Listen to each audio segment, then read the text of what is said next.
तब्दील मजहब और लव जिहाद के मामलों का उत्तर प्रदेश की योगी हुकूमत ने सख्ती से नोटिस लिया। ज़राए के मुताबिक हुकूमत इस सिलसिले में ऑर्डिनेंस लाने की तैयारी कर रही है। स्टेट लॉ कमीशन ने भी तब्दील मजहब के मामलों को रोकने के लिए कानून वज़् करने की सिफारिश की थी। कमीशन ने तब्दील मजहब पर एक रिपोर्ट भी तैयार की है।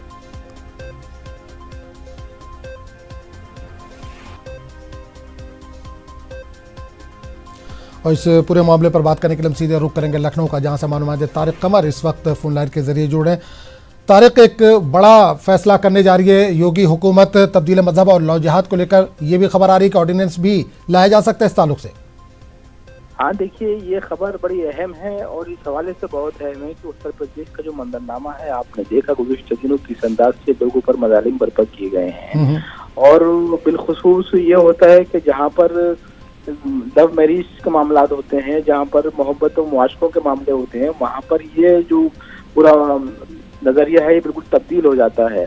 इवन ये कि जो बालिग नजर लोग हैं, उम्र के हिसाब से बालिग हैं, तो और कानूनी जिनको मतलब ये इख्तियारात हासिल है कानूनी तौर पर कि वो अपनी मर्जी से किसी भी दूसरे मजहब की लड़की या लड़के के साथ शादी कर सकते हैं, तो उनके खिलाफ भी सख्त कार्रवाइयों के मामले सामने आए हैं। और कहीं कहीं हमने ये भी देखा है कि मज़ाफ़ात में, कस्बात में, देहात में लोगों ने अपने तौर पर कानून को हाथ में लिया है, उन लोगों को कत्ल कर दिया है जो मोहब्बतों के ये मामले सामने आए हैं, जिसको लव जिहाद का नाम भी दिया जाता रहा है। अब देखिए, होता यह है कि ये जो सूरत हाल है आज़म, इसको बहुत संजीदगी से देखने की जरूरत है। बिलाशुबा ये एक सख्त कदम है और अच्छा कदम इसको करार दिया जा सकता है, बशर्ते कि इसमें इंसाफ हो और इसमें वो तमाम तर अवामिल कार फरमाना हो जैसे गुज़िश्ता दौर में देखे जाते रहे हैं।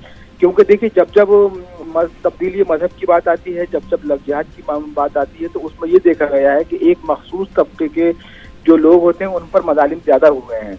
तो अगर ये कानून वज़ा किया जा रहा है, कानून बनाने की बात की जा रही है, तो ये काबिल सताइश कदम है और बशर्ते कि इस पर मुंसिफाना तौर पर अमल किया जाए और इसको तमाम लोग जो हैं वो फॉलो करें और इन तमाम तदबीर को इख्तियार करते हुए। बिल्कुल तारिक, यहाँ पर दो चीज़ें आती है, एक जबरन होता है, एक आपसी रजामंदी या रजामंदी के तहत होता है, चाहे वो तब्दील मजहब के ताल्लुक से हो या लव जिहाद के ताल्लुक से। ये डिसाइड कैसे किया जाएगा कि ये जबरन था या रजामंदी के साथ था? ये इस कानून बनने के बाद मुश्किलात पेश आएंगी।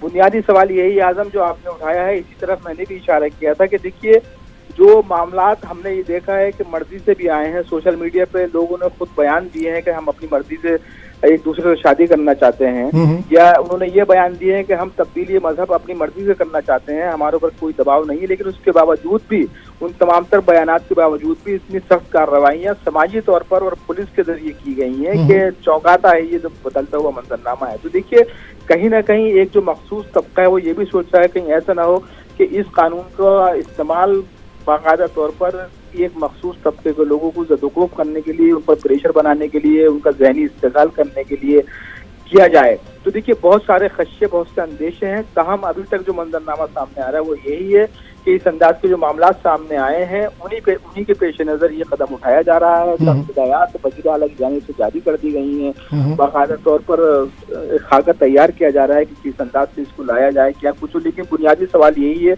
जो आपने कहा कि कौन तय करेगा कि सही क्या है, गलत क्या है। अगर देखिए, आप ही मुंसिफ हैं, आप ही मुद्दई हैं, आप ही वकील हैं, तो जाहिर है कि फैसला आप ही को करना है, ये भी तय आपको करना है कि मुजरिम कौन है। लेकिन अगर कानून बन जाता है और उस कानून पर बहुत मुंसिफाना अमल किया जाता है, तो मैं समझता हूँ कि सूरत हाल थोड़ी सी तब्दील होनी चाहिए आज़म। चलिए, बहुत बहुत शुक्रिया तारिक इस तमाम जानकारी के लिए।